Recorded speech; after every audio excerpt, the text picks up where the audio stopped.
السلام علیکم ورحمۃ اللہ وبرکاتہ۔ بسم اللہ والصلاة والسلام علی رسول اللہ نبینا محمد وعلی آلہ واصحابہ ومن والاه اما بعد۔ پارہ نمبر 25 کا تذکرہ کیا جا رہا ہے۔ اس کی ابتدا میں اللہ تعالیٰ نے قیامت کا علم کس کے پاس ہے یہ اللہ نے بیان کیا۔ الیہ یرد علم الساعہ، قیامت کا علم اللہ ہی کو لوٹایا جاتا ہے، یعنی قیامت کب آئے گی اس کا علم اللہ کو ہے۔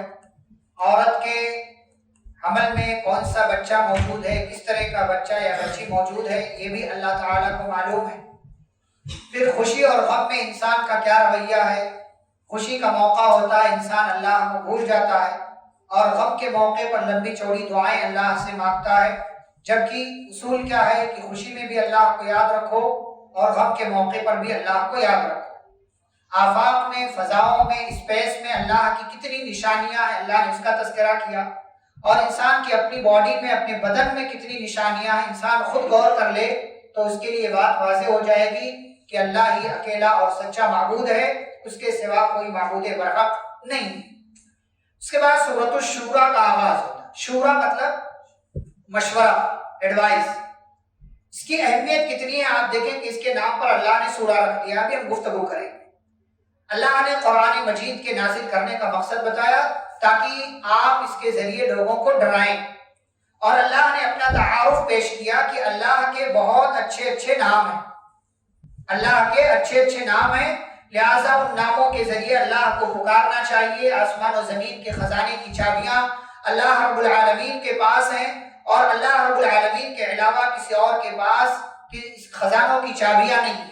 اور اللہ نے فرمایا لیس کمثلہ شیء، اللہ کے جیسی کوئی چیز نہیں۔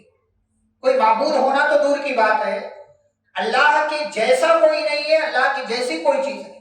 وہ السمیع البصیر، وہ سننے والا، دیکھنے والا ہے۔ اللہ نے تمام انبیاء کرام کو دین پر باقی رہنے کی وصیت کی تھی۔ تمام انبیاء کو اللہ نے یہی دین دیا جس کا نام اسلام ہے۔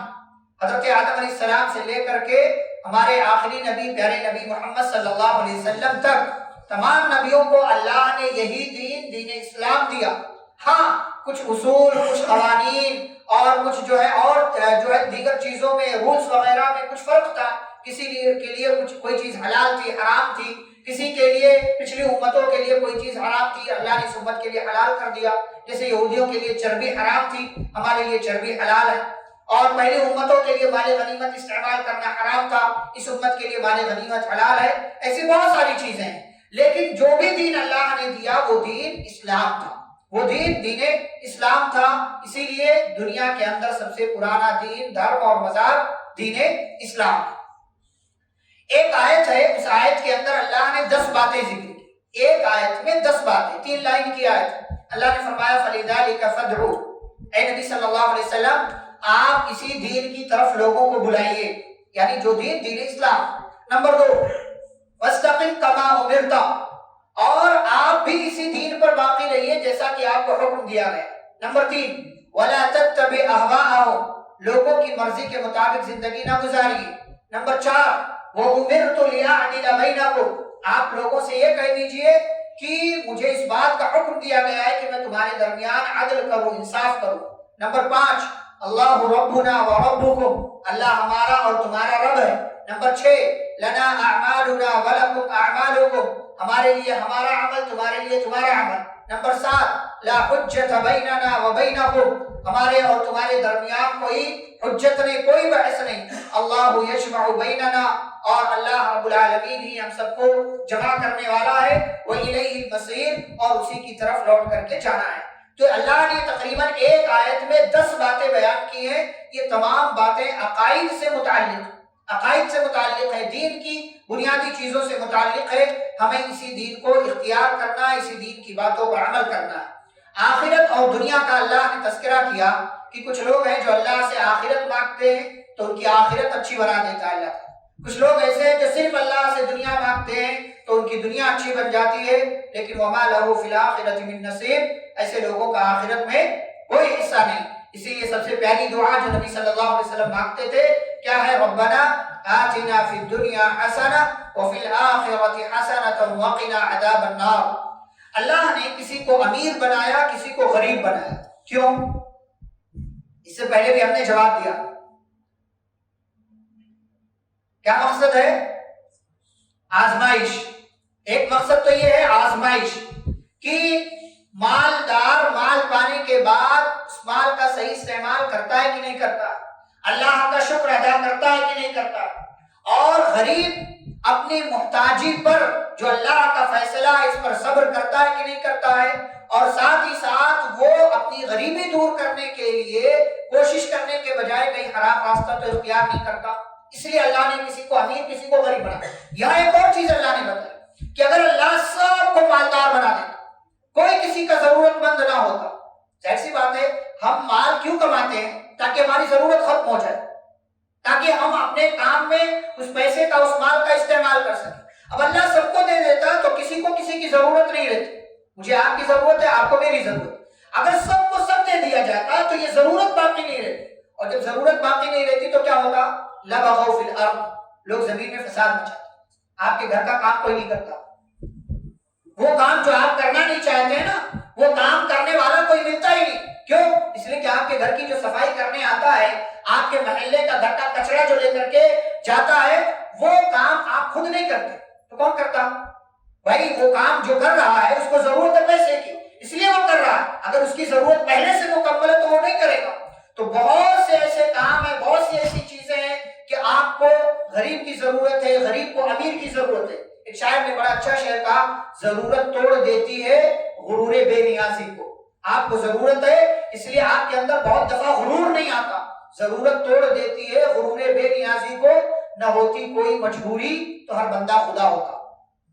نہ ہوتی کوئی مجبوری تو ہم سب ایک دوسرے کے ضرورت مند ہیں. اسی لیے ہماری شریعت نے کہا کہ ایک دوسرے کا ساتھ دو. وتعاونوا علی البر والتقوی، نیکی اور بھلائی کے کام پر ایک دوسرے کا ساتھ دیا کرو، کیونکہ ایک دوسرے کا ساتھ دو گے کہ تو اللہ تعالیٰ تمہارے درمیان اپنی مدد نازل فرمائے گا. تو یہ مقصد ہے، اللہ نے کسی کو امیر بنایا، کسی کو غریب بنایا. اس کے بعد اللہ تعالیٰ نے کہا وَمَا أَصَابَكُم مِّن مُّصِيبَةٍ فَبِمَا كَسَبَتْ أَيْدِيكُم. دنیا میں جو بھی تمہیں مصیبت پریشانی آتی ہے وہ تمہارے اعمال کی وجہ سے آتی ہے، گناہوں کی وجہ سے، غلط حرکتوں کی وجہ سے. اللہ کا معاملہ کیا؟ وَيَعْفُو عَن كَثِيرٍ. اللہ تو بہت سارے گناہوں کو معاف کر دیتا، پکڑتا بھی نہیں، دیکھتا بھی نہیں، رحم کر دیتا، اپنی رحمت سے ڈھانپ لیتا، آپ کے اس گناہ کو چھپا لیتا. اگر پکڑنے پر آ جائے تو اللہ تعالیٰ زمین پر کسی کو چلتا پھرتا باقی نہ رکھے. اللہ نے مشورے کی اہمیت بیان کی، فرمایا وَأَمْرُهُمْ شُورَىٰ بَيْنَهُمْ. مسلمان وہ ہے جو اپنے تمام معاملات میں کیا کرتا ہے؟ مشورہ کرتا ہے. شروع کرنا ہے اور جو ہے بیٹی کی شادی کرنا ہے، بیٹے کا نکاح کرنا ہے، گھر بنوانا ہے، کوئی اور کام ہے، جو جانکار ہے اس سے مشورہ لیتا. آپ صلی اللہ علیہ وسلم مسلمانوں کے معاملات میں مشورہ لیتے تھے. اللہ نے کہا وَشَاوِرْهُمْ فِي الْأَمْرِ. اے نبی صلی اللہ علیہ وسلم آپ مسلمانوں کے معاملے میں ان سے مشورہ کیجیے. نبی کو مشورے کی ضرورت نہیں تھی، لیکن مسلمانوں کو تعلیم دینے کے لیے اللہ نے کہا کہ آپ کو مشورے سے کام لینا چاہیے، اس لیے کہ مشورے میں خیر ہوتا ہے. مشورے میں خیر، اور آپ مشورہ کرنے کے بعد کوئی کام کریں نا، پھر بھی وہ کام غلط ہو جائے یا آپ سکسیس نہ ہو، کامیاب نہ ہو، تو لوگ آپ کو کچھ نہیں کہیں کہ بھائی چل اچھا کوئی مسئلہ نہیں، تو نے مشورہ لے کر کے کام کیا تو کوئی مسئلہ نہیں، دوبارہ سے اسٹارٹ کر. لیکن اگر آپ اپنے دماغ پر بھروسہ کر کے کسی سے مشورہ کیے بغیر آپ کوئی کام شروع کریں گے، سارے لوگ لات کام کریں گے. کسی سے پوچھا نہیں، کسی کو کہا نہیں، کسی کو بتایا نہیں، چپکے سے جا کر کے کام شروع کر لیا تو اب گھاٹا اٹھایا تو نے، تو اب اپنے آپ کو برابر دوسرے کو کیوں برا بھلا کرنا. تو مشورہ ہمیشہ کر لینا چاہیے، مشورے میں خیر ہوتا ہے. آگے اللہ تعالیٰ نے کہا اولاد دینے والی ذات اللہ کی ہے. للہ ملک السماوات والارض. آسمان و زمین کی بادشاہت اللہ کی کے ہاتھ میں ہے. وہ جو چاہتا ہے پیدا کرتا ہے، جس کو چاہتا ہے بیٹیاں دیتا ہے، جس کو چاہتا ہے بیٹے دیتا ہے، جس کو چاہتا ہے بیٹے بیٹیاں دونوں دیتا ہے، اور جس کو چاہتا ہے کچھ نہیں دیتا. انہو، آگے کیا کہا؟ اصل پوائنٹ یہ، انہو علیم القدیر. وہ جاننے والا ہے کہ کس کو دینا ہے، کب دینا ہے، کیا دینا ہے، کس طرح کی اولاد دینا. قدیر، اور وہ قادر بھی ہے کہ جس کو نہیں دیا اس کو جب چاہے عطا کر. یہ اللہ کی دو صفت، علیم بھی ہے اور قدیر بھی. کسی کو اللہ نے نہیں دیا، کیوں نہیں دیا آپ نہیں جانتے. آپ تو مانگ رہے ہیں لیکن اللہ نے نہیں دیا، کیوں؟ اس لیے کہ اگر آپ کے یہاں اولاد ہو گئی تو ہو سکتا ہے وہ آپ کی بدنامی کا باعث بن جائے، اس لیے اللہ نے اولاد نہیں دیا. تو ہمیشہ اللہ کے فیصلے میں خیر ہوتا ہے. اس لیے جملہ کہتا ہوں میں وہ حکیم ہے اللہ حکیم ہے اور حکیم کی کوئی بھی بات حکمت سے خالی نہیں ہوتی. وہ جو فیصلہ کرتا ہے حکمت کے تحت کرتا ہے. دانش مندی، عقل مندی جس کو ہم اپنی زبان میں کہہ سکتے ہیں، تو اللہ کے فیصلے پر ہمیشہ راضی رہنا چاہیے. وحی کا تذکرہ کیا اللہ نے. وحی کی مختلف صورتیں. وحی کس کو کہتے ہیں؟ وحی کا مطلب ہوتا ہے نازل کرنا. اللہ رب العالمین جبریل امین علیہ السلام کے ذریعے انبیاء کرام کو اپنا پیغام بھیجتا تھا. وحی لے کر کے حضرت جبریل علیہ السلام آیا کرتے تھے، اور نبی کو، جو بھی نبی اس زمانے میں ہوتا تھا، اس کو اللہ کی بات بتایا کرتے تھے. ہمارے نبی صلی اللہ علیہ وسلم پر بھی وحی آتی تھی الگ الگ صورتوں. کبھی خواب کے ذریعے، کبھی اللہ ڈائریکٹ دل میں بات ڈال دیتا تھا، کبھی جبریل علیہ السلام آتے تھے، گھنٹی کی آواز آیا کرتی، اور کبھی جبریل امین علیہ السلام اپنی اصلی شکل میں آتے تھے. 2 مرتبہ آئے، 2 مرتبہ آپ صلی اللہ علیہ وسلم نے جبریل علیہ السلام کو ان کی اصلی شکل میں دیکھا. کبھی ایک صحابی دحیہ کلبی رضی اللہ تعالیٰ عنہ تھے، ان کی شکل میں جبریل امین علیہ السلام آیا کرتے تھے، اور کبھی کسی اور انسانی شکل میں آ جاتے تھے. جیسا کہ وہ حدیث مشہور ہے جو حدیث جبریل کے نام سے ہے کہ جبریل علیہ السلام آئے اور آپ صلی اللہ علیہ وسلم صحابہ کے ساتھ مجلس میں تھے. جبریل امین علیہ السلام نے اپنے دونوں گھٹنوں کو نبی صلی اللہ علیہ وسلم کے گھٹنوں سے ملایا اور اپنے دونوں ہاتھوں کو اپنی ران پر رکھا اور نبی صلی اللہ علیہ وسلم سے پوچھا، ہمارا اسلام بتائیے، اسلام کیا ہے؟ آپ نے بتایا تو جبریل امین علیہ السلام نے کہا صدقتا، آپ نے سچ کہا. تو عمر رضی اللہ عنہ کہتے ہم حیران ہوئے کہ یہ بندہ سوال بھی کرتا ہے اور تصدیق بھی کرتا ہے، گویا کہ خود ہی اسٹوڈنٹ ہے، خود ہی ٹیچر بھی ہے، سوال بھی کر رہا ہے اور سوال کی جواب مل جانے پر تصدیق بھی کر رہا. پھر کہا ایمان کیا ہے؟ ایمان کے بارے میں بتایا، کہا صدقتا. پھر پوچھا احسان کیا ہے؟ احسان کے بارے میں بتایا، کہا صدقتا. پھر پوچھا قیامت کب آئے گی؟ تو پیارے نبی صلی اللہ علیہ وسلم نے فرمایا بل مسئول عنہا بعالم من السائل، جو پوچھ رہا ہے، وہ جس سے پوچھا جا رہا ہے، پوچھنے والا پوچھے جانے والے سے زیادہ جانتا ہے. یعنی جو سوال کر رہا ہے اس کو زیادہ پتا ہے. پھر جبریل امین علیہ السلام نے پوچھا قیامت کی نشانیاں کیا ہیں؟ تو آپ صلی اللہ علیہ وسلم نے نشانیاں بتائی. اور جب جبریل امین علیہ السلام چلے گئے تو پیارے نبی صلی اللہ علیہ وسلم نے پوچھا جانتے ہو یہ کون تھا؟ تو صحابہ نے، حضرت عمر رضی اللہ عنہ نے کہا اللہ اس کے رسول بہتر جانتا. تو آپ نے فرمایا اتاکم جبریل یعلمکم دینکم، یہ جبریل تھے جو تمہیں تمہارا دین سکھانے کے لیے آئے تھے. اسلام کیا ہے، ایمان کیا ہے، احسان کیا ہے. تو مختلف شکلوں میں، مختلف طریقوں سے پیارے نبی صلی اللہ علیہ وسلم کے پاس وحی آیا کرتی تھی. ان 2 وحی اور وحی کی قسموں میں سے اللہ نے 2-3 قسموں کا یہاں اس آیت کے اندر سورۃ الشورى کی آیت میں ذکر کیا. اس کے بعد سورۃ الزخرف کا آغاز ہوتا ہے. سورۃ الزخرف کی ابتدا میں اللہ نے قرآن کا تذکرہ کیا، اپنی تعریف بیان کی ہے، تخلیقات کا تذکرہ کیا ہے، اور اللہ نے اپنی ایک عظیم نعمت سواری کی نعمت کا تذکرہ کیا. سواری کی نعمت پرانے زمانے میں دیکھے گھوڑے، گدھے، اونٹ اور ایسے ہی اور دیگر جانوروں پر لوگ سواری کیا کرتے، ان کے ذریعے مال کو یہاں سے وہاں ٹرانسفر کیا جاتا تھا. اور آج کے زمانے میں سواری کی شکلیں بدل گئی، بہت فاسٹ شکلیں آ چکی ہیں، چاہے کار ہو، ٹرین ہو، جو بھی ہے آپ جانتے ہیں. تو جب ان گاڑیوں پر ہمیں بیٹھنا چاہیے جو اللہ نے ہمارے حوالے کر دیا. اب آپ دیکھیں کہ اتنا بڑا ہاتھی، اتنا بڑا اونٹ، انسان بیٹھ جاتا ہے جدھر کہتا ہے ادھر وہ چل جاتا ہے. اس کی لگام کھینچتا ہے، ڈھیلا کرتا ہے، کھینچتا ہے تو وہ رک جاتا ہے، ڈھیلا کرتا ہے تو وہ بھاگنے لگتا ہے، تیز سرپٹ دوڑتا. گھوڑے کا معاملہ ہے، اونٹ کا معاملہ ہے. حالانکہ یہی اونٹ، یہی ہاتھی، یہی گھوڑا اتنا مضبوط ہے کہ انسان کے اوپر اپنا پیر رکھ دے تو انسان ختم. اور آج کے زمانے میں دیکھیں گاڑیاں، اتنی بڑی بڑی ٹرین، ہوائی جہاز ہوا میں اڑ رہی ہے، سمندر میں چل رہی. یہ اللہ رب العالمین کی. اسی لیے کیا دعا سکھائی گئی؟ سبحان الذی سخر لنا هذا وما كنا له مقرنين وانا الى ربنا لمنقلبون. یہ کس کی دعا ہے؟ ہاں، سفر کی دعا ہے. یہ سواری کی دعا ہے، سفر کی دعا نہیں ہے. آپ کو غلط پڑھایا گیا. یہ سواری کی، سواری پر سوار، اس کا ترجمہ آپ خود دیکھ لیں تو پتا چل جائے گا کہ کس کی دعا ہے. سبحان الذی سخر لنا هذا، پاک ہے وہ ذات جس نے اس سواری کو ہمارے کنٹرول میں کر دیا. وما كنا له مقرنين، حالانکہ ہم اس سواری کو اپنے کنٹرول میں کرنے والے نہیں تھے، ہم چاہتے تو نہیں کر سکتے. وَإِنَّا إِلَىٰ رَبِّنَا لَمُنقَلِبُونَ، اور ہمیں اپنے رب کی طرف ہی پلٹ کر کے جانا. یہ سواری کی دعا ہے. لیکن لوگوں کو پتا ہے کہ یہ سفر کی دعا ہے. گاڑی میں بھی لٹکا کرتے سفر کی دعا. یہ سفر کی دعا نہیں، آپ گاڑی پر بیٹھ رہے ہیں، سوار ہو رہے ہیں، سواری کی دعا یہ. اب آپ جب سفر شروع کر رہے ہیں تو اس کے ساتھ وہ سفر کی دعا بھی ملا لیں گے. کیا دعا ہے؟ اللهم انا نسألك في سفرنا هذا البر والتقوى ومن العمل ما ترضى اللهم هون علينا سفرنا هذا واطوِ عنا بعده اللهم انت الصاحب في السفر والخليفة في الاهل اللهم انا نعوذ بك من وعثاء السفر وكآبة المنظر وسوء المنقلب في المال والاهل.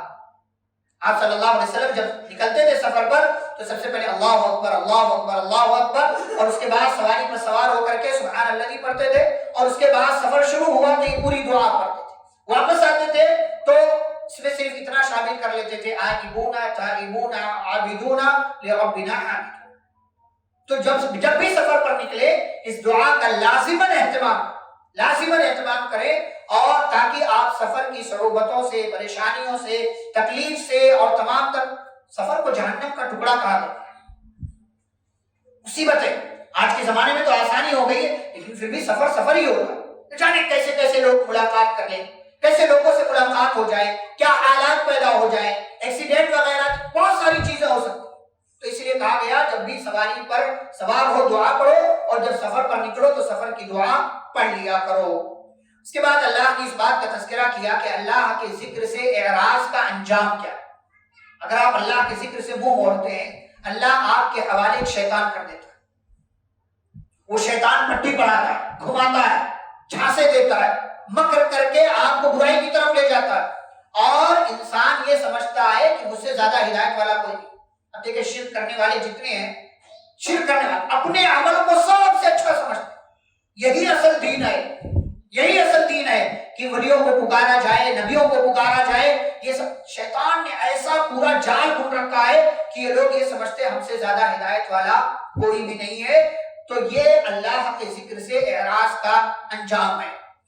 اس کے بعد موسیٰ اور فرعون کا تذکرہ کیا اللہ نے, پھر حضرت عیسیٰ علیہ السلام کا ذکر کیا ہے اور اس سورہ کے اخیر میں سورۃ الزخرف کے اخیر میں اللہ نے جہنمیوں کا تذکرہ کیا. جہنمی جہنم میں جائیں گے تو جب اللہ سے بھی درخواست کریں گے کہ اللہ دنیا میں واپس بھیج دے تو اللہ ان کی درخواست ریجیکٹ کر دے گا.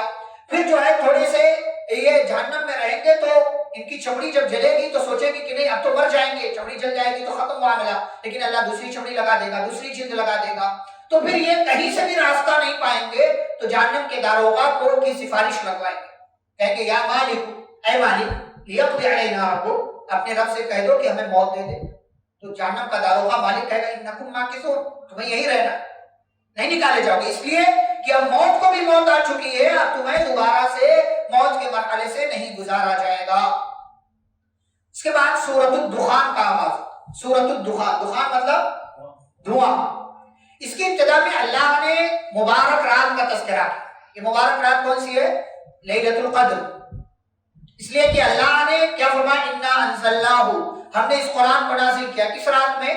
لیلۃ القدر میں, جیسا کہ سورۃ القدر میں اللہ نے کہا. اب جس رات کو لیلۃ القدر کہا جاتا ہے جس میں اللہ نے قرآن کو نازل کیا, اسی کا ایک دوسرا نام کیا ہے؟ لیلۃ مبارکہ, مبارک رات. لیکن ہمارے بھائی اس سے کیا مراد لیتے ہیں؟ شب برات. اب ایسا تو ہو نہیں سکتا کہ قرآن دو راتوں میں نازل ہوئی, ایک شب برات میں دوسرے شب قدر میں. ایک کے تعلق سے تو واضح ہے کہ اللہ نے کہا ہم نے اس کو لیلۃ القدر میں نازل کیا. اب لیلۃ القدر میں جب نازل کیا تو اسی کا دوسرا نام بتایا کہ یہ لیلۃ مبارکہ ہے.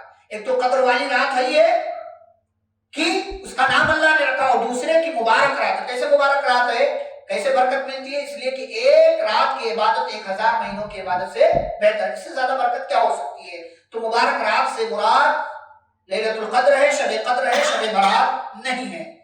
پھر اللہ نے دھوئیں کا تذکرہ کیا کہ قیامت کی ایک بڑی نشانی کیا ہے؟ دھواں. فارتقب یوم تأتی السماء بدخان مبین, انتظار کیجئے جس دن آسمان دھواں لے کر کے آئے گا. یہ دھواں اللہ رب العالمین دنیا میں بھیجے گا, پوری دنیا کے اندر یہ دھواں پھیل جائے گا, پوری دنیا میں.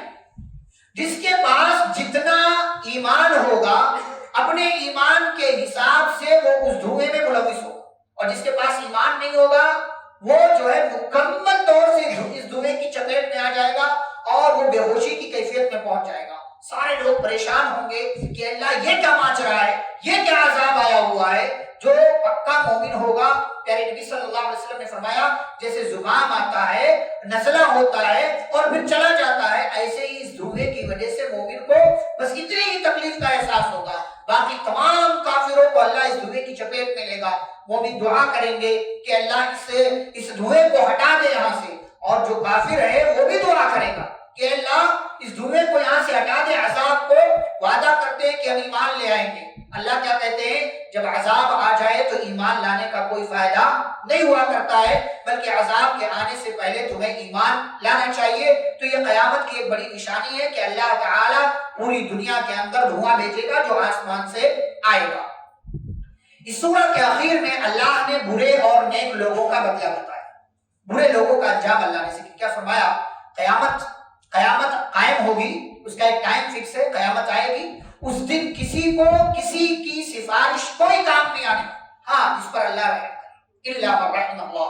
اس کے بعد اللہ نے کہا زقوم کا ایک پیڑ، ایک زقوم کا نام کا پیڑ ہے، دنیا میں بعض لوگ کیکٹس وغیرہ کو کہتے ہیں کہ وہ زقوم کا ہے، لیکن اس کی صحیح تعبیر وہ نہیں، کیکٹس سمجھتے ہیں ہاں، جس میں کیا ہوتے ہیں، کانٹے ہوتے ہیں، بعض لوگ اسی کو بولتے ہیں، لیکن یہ اصل تعبیر نہیں۔ یہ جو زقوم کا پیڑ ہے یہ جہنم، بیچ جہنم میں پیدا، طلعها كأنه رؤوس الشياطين، اللہ نے کہا اس کا جو خوشہ ہوتا ہے، پھل کا جو اوپر ہوتا ہے، پھول سمجھ لیجئے، وہ ایسا ہے کہ جیسے شیطان کا سر اتنا بڑا بڑا ہوگا۔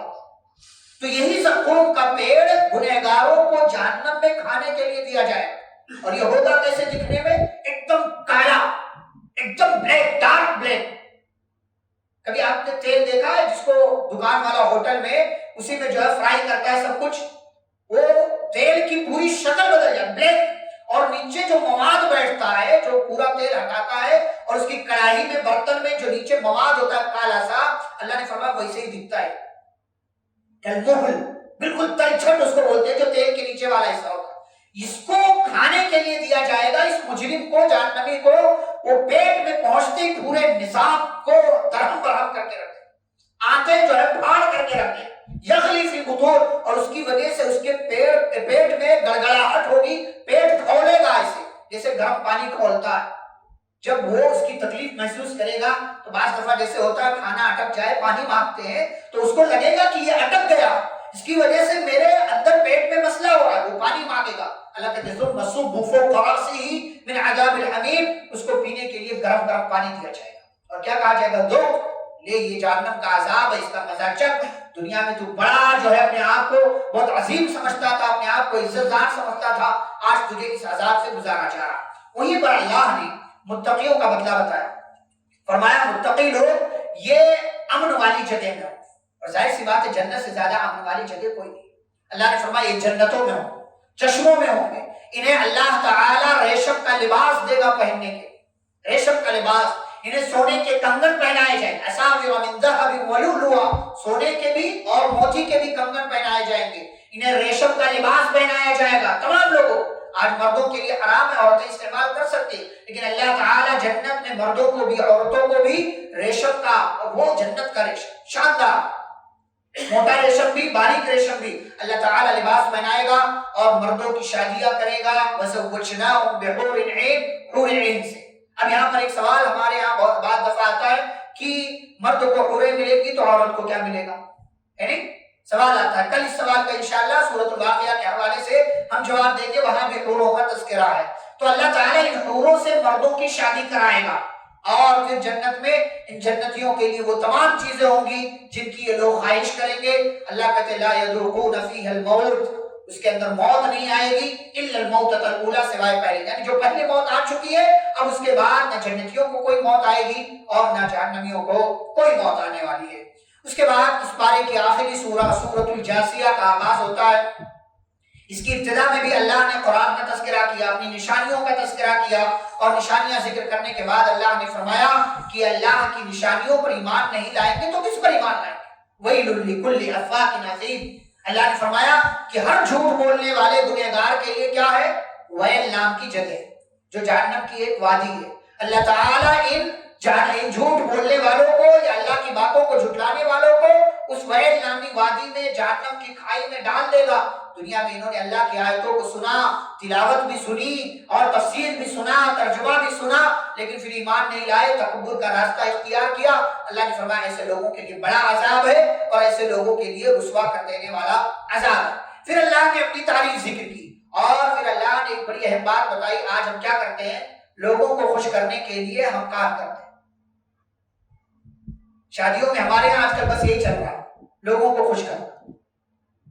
لوگوں کو خوش کرنے کے لیے ہمارے یہاں شادیاں لوگ قرض لے لے کر کے دعوتیں کر رہے ہیں، لوگوں کو خوش کرنے کے لیے۔ اللہ نے کیا فرمایا؟ ثم جعلناک علی شریعۃ من الامر، اے نبی صلی اللہ علیہ وسلم ہم نے آپ کو ایک قانون دیا ہے، آپ کو کیا کرنا ہے؟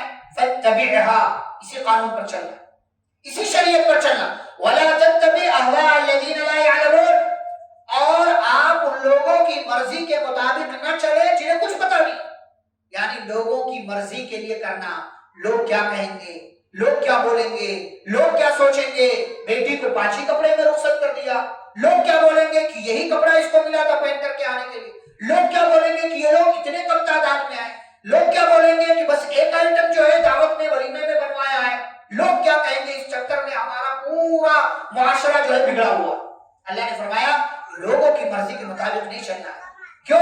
انہم لن یغنوا عنک من اللہ شیئا، یہ اللہ کی پکڑ سے آپ کو نہیں بچا سکتا۔ آپ آج اگر لوگوں کی مرضی کے مطابق چلیں گے، کل اللہ آپ کو پکڑے گا تو آپ کیا کہیں گے؟ لوگوں نے کہا تھا اس لیے کیا، لوگوں کو خوش کرنے کے لیے۔ پھر یہ آپ کو اللہ کی پکڑ سے بچانے کے لیے نہیں آئے۔ پیارے نبی صلی اللہ علیہ وسلم نے کیا فرمایا حدیث کے اندر؟ من التمس رضا اللہ بسخط الناس، جو لوگوں کو ناراض کر کے اللہ کو خوش کرے گا تو اللہ بھی خوش ہوگا اور لوگوں کو بھی اس بندے سے خوش کر دے گا۔ لیکن جو بندہ اللہ کو ناراض کرے اور لوگوں کو خوش کرے، سخط اللہ علیہ، اللہ بھی ایسے بندے سے ناراض ہوتا ہے اور لوگوں کو بھی ایسے بندے سے ناراض کرتا ہے۔ وہی لوگ جنہیں آپ نے بڑی محبت سے دعوت دیا ہے، کھانا تھوڑا سا خراب ہو جائے آپ کی کوششوں پر پانی پھیر دیتے، اتنا برا میٹھا، اتنی بری بریانی، یہ جو ہے ایسا ویسا، آپ کی تمام تر کوششوں پر پانی پھیر، اور انہی لوگوں کے لیے آپ قرضے لے رہے، انہی کو کھلانے کے لیے آپ جو ہے وہ تمام چیزیں کر رہے ہیں جو آپ کو شریعت جس کی اجازت نہیں دیتی۔ تو لوگوں کی مرضی کے مطابق نہیں چل رہا ہے، بلکہ اللہ کی مرضی اور شریعت کی تعلیمات کی روشنی میں ہمیں زندگی گزارنا ہے۔ اور اس کے بعد اللہ تعالیٰ نے پھر اپنی کچھ تخلیقات کا چیزوں کا تذکرہ کیا ہے اور کہا کہ لوگ کہتے ہیں کہ بس یہی زندگی ہے، جی لو، 4 دن کی زندگی ہے، یہی جی لو، بس موج مستیاں کر لو، اس کے بعد تو دیکھا جائے گا، اس کے بعد کی کوئی زندگی نہیں۔ اللہ کہتے ہیں کہ اللہ ہی تمہیں ہے جس نے تمہیں زندگی دی، پھر موت دے گا، پھر تم سب کو دوبارہ جمع کرے گا، قیامت کے دن لائے گا، جس قیامت کے بارے میں شک نہیں لیکن اکثر لوگوں کو معلوم نہیں ہے۔ ایک آخری بات اللہ نے ذکر کی پارے کے آخر میں کہ اللہ تعالیٰ قیامت کے دن سب کو بلائے گا، تمام لوگ گھٹنوں کے بل آئیں گے۔ سورۃ الجاسیہ، جاسیہ کا مطلب گھٹنے کے بل، گھٹنوں کے بل آئیں گے، تمام لوگوں کو بلایا جائے گا نام اعمال لینے کے لیے اور کہا جائے گا لو تمہارا نام اعمال ہے، تمہارے عمل کا بدلہ دیا جا رہا ہے، اور پھر جس کا جیسا عمل ہوگا اسی کے حساب سے اس کو بدلہ دیا جائے گا۔ یہ ساری تفصیلات انشاءاللہ پارہ نمبر 29 میں سورۃ الحاقہ، سورۃ المعارج اور دیگر سورتیں ان کے حوالے سے ہم تفصیلی بیان کریں گے کہ کیسے نام اعمال تقسیم ہوگا، کیسے مجرموں کو بلایا جائے گا، کیسے جنتیوں کو بلایا جائے گا۔ یہ ساری تفصیل اللہ نے ذکر کی ہے۔ فَلِلَّهِ الْحَمْدُ رب السماوات ورب الارض رب العالمین، اللہ ہی کے لیے ہر طرح کی تعریف ہے جو آسمان کا رب ہے، زمین کا رب ہے، پوری کائنات کا رب ہے، ہم سب کا رب ہے۔ وَلَهُ الْكِبْرِيَاءُ فِي السَّمَاوَاتِ وَالْأَرْضِ، اسی کے لیے ہر طرح کی بڑائی ہے آسمان میں بھی زمین میں بھی۔ وَهُوَ الْعَزِيزُ الْحَكِيمُ، وہی غالب ہے، وہی حکمت والا ہے۔ اللہ رب العالمین ہم سبھی کو قرآن و حدیث کی باتوں کو سننے، پڑھنے، سمجھنے اور ان پر عمل کرنے کی توفیق عطا فرمائے۔ آمین۔ صلی اللہ علیہ وسلم۔ السلام علیکم ورحمۃ اللہ وبرکاتہ۔